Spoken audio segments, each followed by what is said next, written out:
Thank you to our sponsors for today's video, InfyPower, Eaton, EVCS, and Ionna.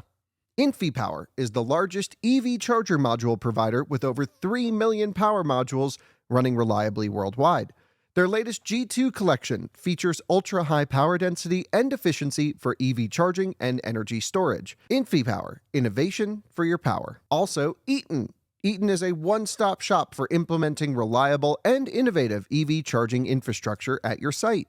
Across all applications, Eaton's EV charging infrastructure, hardware, and software gives you the scalability, flexibility, and intelligence you need to charge today and scale up tomorrow. Learn more at eaton.com/EVCI. Also, EVCS 2025, the premier EV charging expo.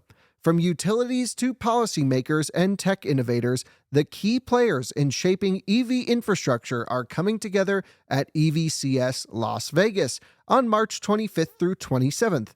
We would love to see you there. And Ionna, North America's premier charging network.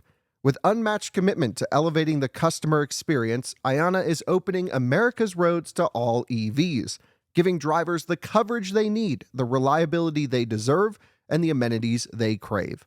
Hello and welcome back to another Out of Spec Reviews video, and welcome to a video on another one of my weird and wacky electric cars. Last week I brought to you my old, I think 2002 Toyota RAV4 EV that we bought broken and restored it as part of our Out of Spec Renew channel, where the whole purpose is to see how long electric cars can last, service them, repair them, bring them back to life, or if they can't be brought back to life, properly dispose of them and recycle them. Well, here is another one of those projects. This is my 2014 Mercedes B-Class electric drive. The later ones were called B250Es. And it is my Tesla-powered Mercedes. And it is actually such an important vehicle that no one's ever heard of, because this is potentially, I'm not going to give it all the credit, but this basically saved Tesla. And so what I'm going to do in this video is tell you about this car. I've shown it to you a year and a half ago on this channel, where I went and purchased it for $3,000 in the Los Angeles area, not functioning. It broke down while we were filming. Here we are a year and a half later. I finally have it up and running. I've got license plates on it. We're going to take it for a drive, and I'm going to tell you everything there is to know about my B-Class electric drive. Coleton joins me behind the camera. What are you doing, dude? You're supposed to be detailing. Yeah, needed a little break. This car needs some love, by the way. I have some failing clear coat in this one spot. Other than this one spot, everything on the paint seems to be just fine. Sure. See that? Yeah. Is that repairable? Nope. Okay. That's a full respray of that fender. Dang. All right. So let's talk about the B-Class in general, and then I'll tell you about my story with this one. And I'll leave linked in the description. Hopefully you'll watch it before this video. Actually, when Francie and I went and purchased this from, I believe, Eric, the previous owner, awesome dude, daily drove this for years, and it just gave him so many problems, so many issues, and it took a long time, but I think we finally have it mostly sorted now, Coleton. Yeah, it's pretty fun to drive. So back in the 2012, 2013 era, Model S was just coming out, and Mercedes actually contracted Tesla to build some powertrain components for their cars. Mercedes wanted to build some battery electric vehicles and hydrogen vehicles. I believe there was also a hydrogen B-Class, never sold in the US, but that's pretty interesting. And Tesla won the contract, I guess, to do the Smart Generation 451 and the B-Class this generation here. And I've been lucky enough to own the Smart cars. I actually own a 453 Smart electric Cabrio. You guys, I've had that car for, I think we're coming up on 6 years now, maybe more. I've had that, maybe 7 years I've had the Smart. So I've always kind of seen B-Classes occasionally, like I'm in the forums of EV owners and I'm like, man, these things look really cool. And I was browsing the web forums of used cars, and I had a search, listed for these things, and they were just expensive. They were 10 grand, 12 grand, 15, $18,000 for nice ones. And I'm like, that's cool. It's a cool car. It's not worth that kind of money to me. A viewer of ours sent me a Craigslist ad, or was it an eBay ad? It was something, for $3,000 for a broken B-Class. I said, you know what? I know just the guys who can fix a broken B-Class, and that is why I went for this one, and it was $3,000. I'm going to show you the repair bill. It's more than $3,000. So let's talk about what this thing is. This is a 2014. It's one of the earlier ones, and it uses essentially a Tesla large drive unit up front. I'm going to pop the front trunk. By the way, I should also mention, pop the front trunk. There is no front trunk on this thing. Pop the hood. Where is the hood release on a B-Class? Found it. We should mention B-Classes are very popular around the world. In the US, Coleton, you never see these. I don't think I've ever seen one before this one. Yeah, I haven't seen one in the Colorado area. I'm sure there's got to be one around. Where's the... I feel the latch here, but I don't know... Is it broken? Well, that would suck. What the heck? Maybe it's a double pull? No way. It can't be a double pull, can it? That's a BMW thing. That's a BMW thing. Yeah, Mercedes wasn't that innovative. No, it's definitely not a double pull. Gotta find it. Sometimes, like with S-Classes, they come out in the grill. I think I see it right there. Yeah. Oh, yeah. Maybe it's just down. Oh, there you go. Down. Look at that. So, all right. What were we saying? Oh, yeah. So the B-Class was never sold in the US. So it was actually homologated just for the electric version, Coleton. Really? Yeah. I think they made less than 3,000 total globally for these. Most of them came to the US, is my understanding. And because it was all contracted by Tesla, this is essentially a Tesla powertrain system in this vehicle. So it uses the Tesla LDU, as it's called. It's basically in every Model S from 2012 to 2020 that has the big rear motor. So that's like everything up until maybe 2016, and then all the performance models from 16 to 2020. And every single one of those Tesla motors that's in the RAV4 EV second generation, that's in this car and the Model S, they'll all fail. So do you know what the issue is, Coleton? No. So what happens is there's a seal on the rotor where coolant, basically, it should, coolant shouldn't go through. That seal fails. Ooh. And then coolant starts leaking into the rotor shaft. And then if it gets really bad, it can leak into the inverter and fry the entire system. They will all fail. It's almost a guarantee. And the entire B-Class forums online are listed. Like, the only thing people talk about is my car said low coolant and then electrical malfunction. and the problem is it pretty much totals the car mechanically, because by the time you go to Mercedes, they'll say $12,000 to $15,000 for a new system. Gosh. If you bring it to Alex at Wattworks or our friends at Konduit EV in the Southern California area, they'll probably quote you for an entire new motor, $7,000, $8,000, I don't know. I'm just guessing. So I actually did something on this car, Coleton, that is ingenious. Okay. I deleted the coolant from the rotor shaft entirely. So basically we took out a complete section. We have a whole video on how to do it on Out of Spec Renew, multiple videos. We have one from Konduit EV and one from Alex at Wattworks. And we've deleted the fatal flaw of all of these motors. If you have an old Model S, what you want to do is take basically there's an encoder sensor that you can pop off the side. We have videos on how to do it as well, and I'll leave that linked below. And you can just check to see if there's coolant intrusion. If there is, don't drive the car anymore. Bring it directly to a shop and have them do the coolant delete, and hopefully you can catch it in time before it fries the inverter. So it's a real problem.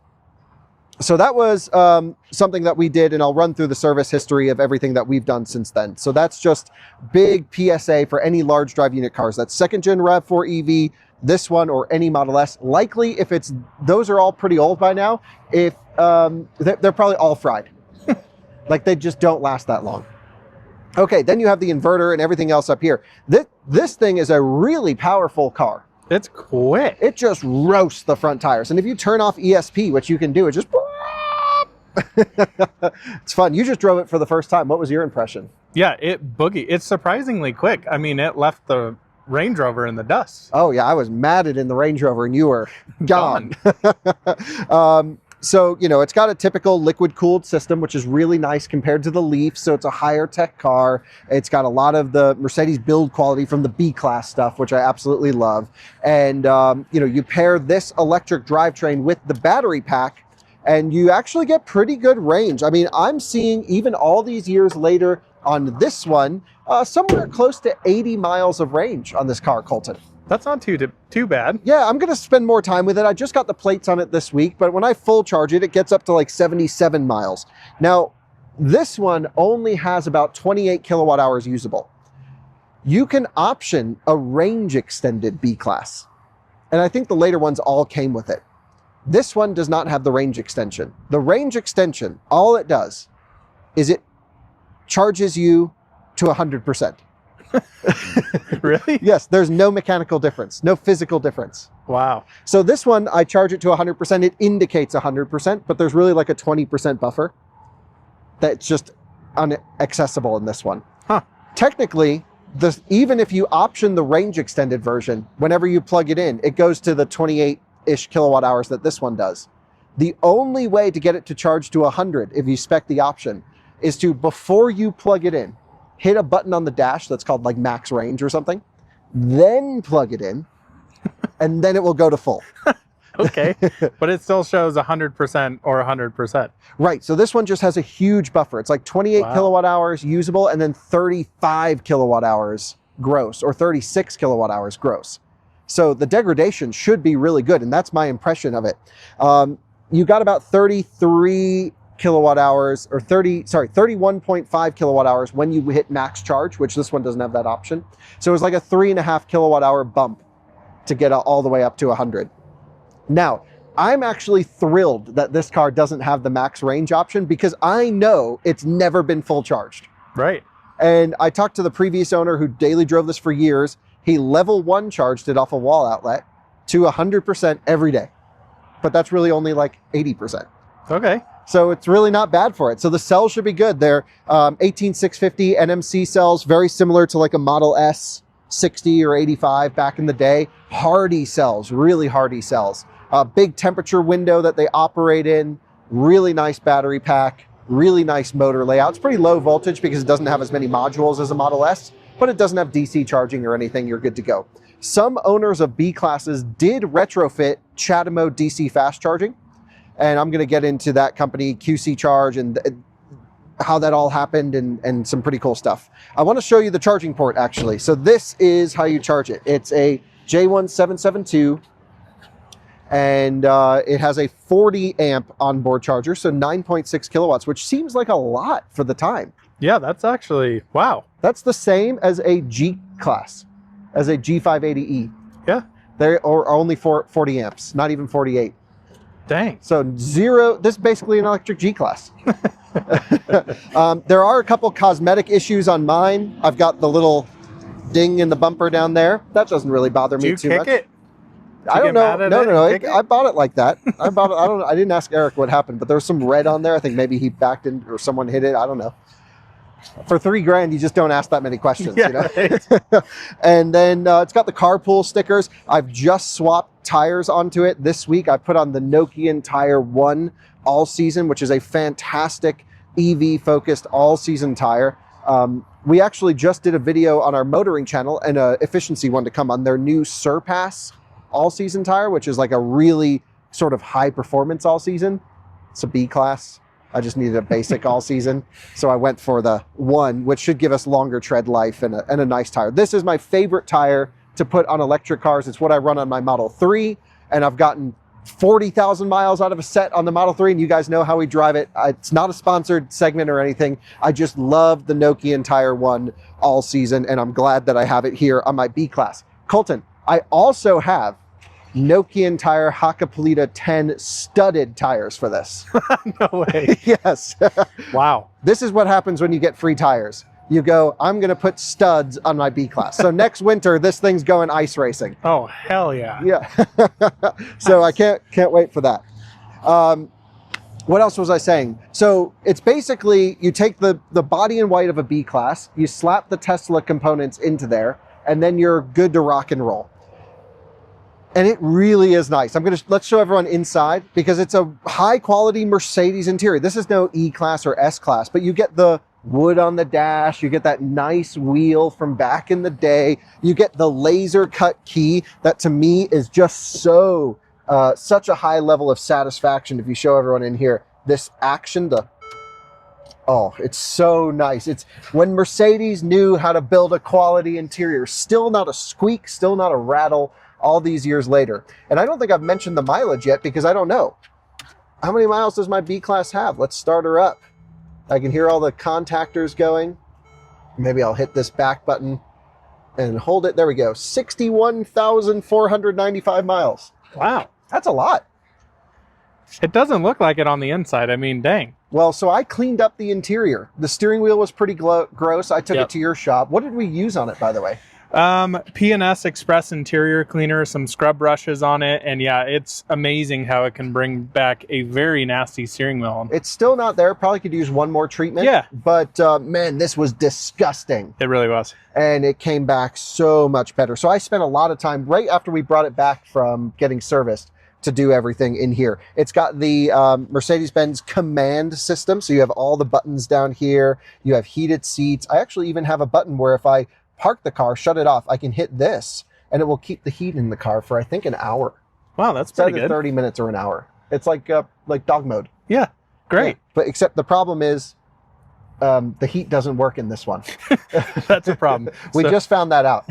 Yeah, we had a 84 and I'm like, hey Kyle, is the heater working in this thing or no? Nope, apparently not. This and the Coda EV, which we have an upcoming video on that. Ryan's actually driving the Coda this week to get it up to 500 miles so we can do our 70-mile-an-hour range test in it. Nice. Yeah, we just have heater problems with electric cars. So PTC heaters are prone to failure. This is one of them. Next time someone comes out here, I'm going to ask them to fix it. Probably Alex. Yeah. So we'll get heat back in this thing one day. But it's just a nice interior. Plenty of room, too. Let me open up the trunk for everyone because I've had the dogs in here, Coleton, and it's an absolutely massive space. It really is. Wow. And it's got the super low loading height. It's got a really high depth, in here. So the dogs fit just fine. And it's a practical, nice car. Really nice car. And I'll give you the backseat review really quick because I've never actually made a B-Class video on this channel. In the backseat, oh, maybe I shouldn't sit here. I've got tables. Can you get your legs on? No, this is really far back. Yeah. This I thought was illegal. Really? Yeah, so Volkswagen didn't bring it with the ID Buzz because they said the tray tables didn't pass FMVSS. Really? But then Gravity's got tables, and this has got tables. Excuses. I'm pretty sure Volkswagen didn't read the rules. I don't know. I really have no clue. But I'm glad that I've got tray tables in the back of this thing. It's basically a B-Class Maybach. Yes, yes. We should get some badges for it. Maybach B250E. Yeah, that'd be great. Be hilarious. I love the color. This is the spec to get it in. That's why I was so excited about this one. So many of them have like a black interior. There's actually a few even with red interior. Ooh. Talking to Alex, I heard, which could be interesting. But to me, this electric blue color with the tan interior is just so eye-catching. Such a cool time period. This is what a lot of the press photos were. And I always love, basically having the OG photos with my car in that color. Really cool. So very pleased with all of that. Now I need to talk about some bad news, which is I bought the car for $3,000 and it was broken. I'm going to, in the glove box, I have the repair summary. Now, when I bought this car with the intention of having QC Charge fix it. Actually, I have a bunch of service manuals from Eric's, all this Holy stuff. moly. Dude, this car caused him so much headache. It's insane. $864 on this one. Paid, I don't know how much on this one. Anyway, it just goes on and on and on. He brought it to Mercedes to have it all serviced. This one was $5,800 for I don't want to show everyone that because it's got his address on there, but it was 584010 for a voltage converter. Yikes. Don't even know that it says battery failed, Midtronics test, DC to DC converter, blah, blah, blah. So it was a DC to DC problem. And I actually had a similar issue. So if I can find somewhere, here we go, Konduit EV. I have a binder where I keep all my stuff, so forgive me for this. Just give me 1 second. Let's see. This doesn't have anyone's sensitive information on it. Great. Let me show you what's going on here. Before I get into the service bill, when I bought this car, I bought it with the intention of doing a series on fixing it. So I bought it in November of 2023 because we were in LA for the auto show. Right. Remember we had the M3 with a manual? Yep. That's what I took to pick up this car. Oh, nice. Yep, with Francie. It was after you left, I guess, from the LA Auto Show that year. And QC Charge is a EV repair facility in the Southern California area, and they had fixed my Leaf. So I had gone to them. I shipped my Nissan Leaf to them. They said they would replace my onboard charger free of charge. And I thought, yeah, let's make a video. And we did. And it was very popular and people liked it and they got a lot of business from it. So I said, hey, I called up Tony at the time, the previous owner. If I buy a B-Class electric that's broken, can I bring it to you and can you fix it? And it turns out that he had already serviced this car. After Eric, the previous owner, got fed up going to Mercedes, he started bringing it to an independent shop that specializes in B-Class, which is called QC Charge, was called QC Charge in the Southern California area. They did the bearings on the front motor. They did not do the coolant delete. This is before the coolant delete happened. Would have been convenient to do it then. And, anyway, so they knew the car. I bought it. I dropped it off. I said, hey, just fix it. I'm in no rush, but, a couple months, whatever. And a whole year goes by, almost. Whoa. 11 months. And I'm like calling, and then I'm like not getting answers. And then I'm like getting random pickups. Like, oh, yeah, we'll get to it. And it turns out Tony was, I just thought the B-Class was gone. I'm like, well, we got one video picking it up and I'll never see this thing again. And thankfully, our friends Patrick and Liv from the Mach-E vlog channel live nearby. And they would go and check on it and make sure my B-Class was still there and it wasn't stolen or anything. But I was like, something odd is going on here. And it turned out to be nothing malicious. It just, Tony was selling the business. And he sold it to really good friends of ours who loaned us the Model S for the I-90 Surge. Yep. So really cool of them to do it. And those guys, two owners, are the owners of, they bought QC Charge. And that is going to remain sort of the parts side of the business. And then Konduit EV is what's taking over the service side of their business. And they said, hey, we bought this business. Your car is here. Tony didn't tell us anything about it. What do you want to do? I said, well, Tony just said you guys would fix it. And then we would do a video. And that would be it. and I'm really lucky that we're in the position to do that, of course. And they said, oh, yeah, no problem. We'll get it fixed for you. Why don't you borrow our Model S, drive it across the country, because they were viewers of ours. And we got it done. And so here's what happened. Here's what they fixed. So first thing is they did my 12-volt battery. So we got a 12-volt battery. The next was a DC to DC converter, which they charged $1,700 for all in, or $1,400 with a disc, I don't know. And then they did the big coolant delete situation. So all in, this would have been $4,625. Whoa. They charged me $0. I have to give them a huge thank you for that. Dang. But they charged me $0 because my car was stuck there for almost 2 years or a year and a half. And also because we were going to do a video with them. Now, we never ended up actually doing a video, doing the coolant delete on this and doing what we originally planned. But it did open up the relationship for Out of Spec and Konduit to do really cool stuff into the future. And we've become friends, and I'm going to go visit the shop regularly, and Alex is going to go back. And it's just, they've become part of the Out of Spec family. And I'm so grateful to them for fixing this car because, to be honest, if I had to pay $4,000 on a $3,000 car to restore it, I probably wouldn't. I would keep the car and put it in my future EV museum one day, which I can't wait to build. And I've got more stories coming on that soon with some really cool stuff that we're getting. And so I wanted one of these in the collection, but I always like cars with a story that are a little bit weird that we could revive.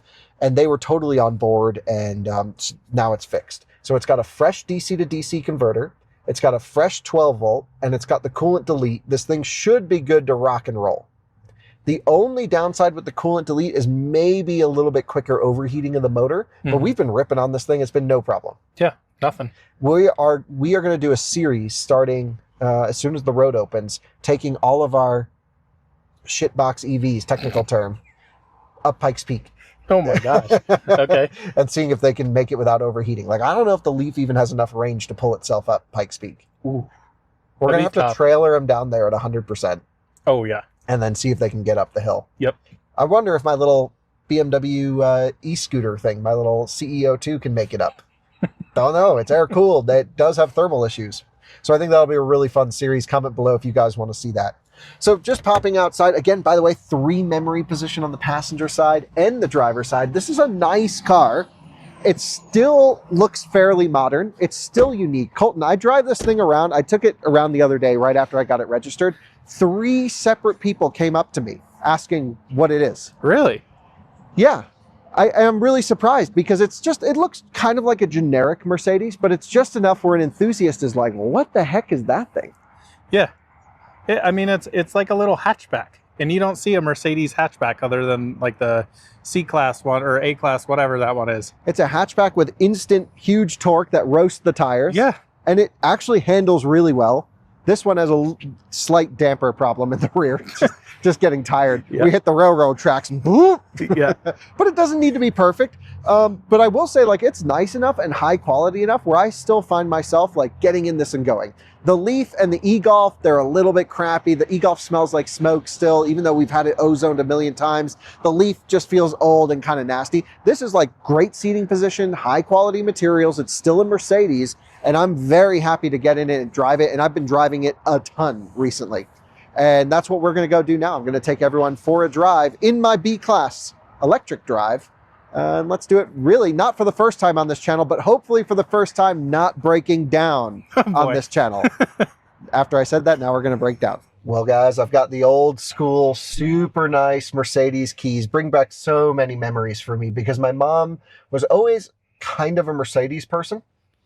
And she, I was lucky enough to grow up with a lot of her cars. She had, MLs and E classes and S classes. And it was the generation where this key was just starting to come into play in the early 2000s era. And I just love this so much. And when you put it into the slot, it's perfectly locked in there. Really nice detents. To me, there's just something so cool about that right there. I can pull up here on the display my state of charge, 58%. My consumption graphs, a clock. I've also got the full, I've got stuff things playing over here. If I come up, down, how the heck do I move this around? Yeah, I've got like just normal old school Mercedes system. So I can go here. I've got Bluetooth audio with a really freaking good Harman Kardon sound system. It bumps. By the way, if you haven't watched our full tour of a typical DC fast charging station in South Korea, it's a previous video on this channel. And I love that it's got, I say Model S stocks, but it's Mercedes stocks. Right. Tesla used them.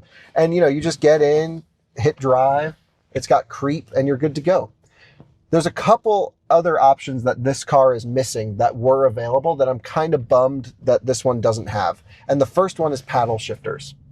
And not for the transmission, but for your regen settings. Oh. So you used to be able to go like, not quite one pedal driving because it's an induction motor. It doesn't really bring you to zero, but you'd be able to adjust your regen levels. Thankfully, the default setup in this is pretty heavy on the regen, Coleton. Yeah, it's pretty surprising, actually. Yeah, and it's like, dude, you had your seating position in there. Actually, mine is saved as 1. Wow, look at you. Oh, I love the seating position. I love the steering wheel. I love the view out the front. It's a Mercedes, such a high quality piece of engineering for $3,000. That needed some work. Yeah. And shout out to Konduit EV for not sponsoring, but sponsoring this video. They sponsored it with their service work, and everyone should bring their EV to them if you're in the LA or San Diego area for repairs. And then if you're in the Pacific Northwest, you go to Alex at Wattworks. We're building out our recommended EV service networks. And then Electrified Garage down in Florida, all the friends. There's the suspension that's shot. First things that's first, the key up setting in this car is in eco mode. So if you can come over here, Coleton, you can see we're in E right there. I like to drive it in S. Sport mode. Ready? Okay, it's not that fast, but it's pretty fast. Yeah, it's quick. Another thing that's kind of interesting is if you look here on this gauge, this E-cell gauge, this tells me the maximum power output that's available at the moment. So if I start this and it's like 0 degrees outside, really cold, I've had it down to like half. Okay. So it knows when it's cold. And then my state of charge gauge on the left. A lot that you can do in this color display in here. It'll tell you your miles per kilowatt hour in trips. We've got 39 miles of range. We've averaged over the last 18 miles, which we've been ripping on it, 3 miles per kilowatt hour. Dang, that's not bad at all. Not bad at all. It's very efficient. I can't wait to do an efficiency test. Subscribe to our testing channel where we're going to do a city test and a highway test of this from full to dead so we can see, you know, how good the range is. And I bet this doesn't have much degradation, again, because it was never able to be full charged. And calendar aging is one thing, yeah, where this seems to be the biggest impact on batteries based off what I can find. In my experience, where as they age, they lose capacity. It really doesn't have to do too much with the use of DC charging and all that stuff. But this is kind of old, but it's also calendar aging at what state of charge the car was sitting at. So, Coleton, you're like me, we charge our cars to 50% or less every day. And then we'll use them if we need to go on a trip. Never let the car limit you. But I keep my cars for a really long time. And so my batteries are typically between 25 and 50% state of charge most of the time.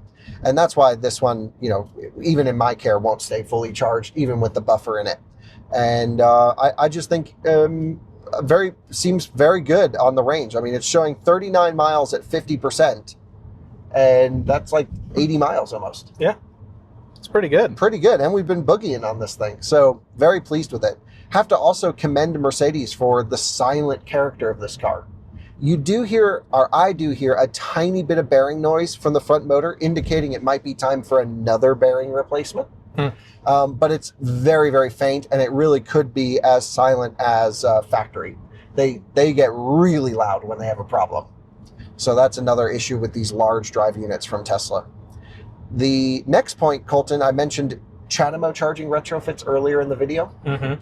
QC Charge, back when it was under Tony's ownership, was really famous for producing something called the JDEMO kits for the Tesla Roadster, for the second gen RAV4 EV, and the B-Class EV. Okay. And essentially the way it would work is you'd roll up to a DC fast charging station that had CHAdeMO, you'd turn the car on, you'd plug in the CHAdeMO port, typically under the hood, so you pop the hood, like interface the CHAdeMO connector, and then it would regen the battery pack. That's how it would allow it to DC charge.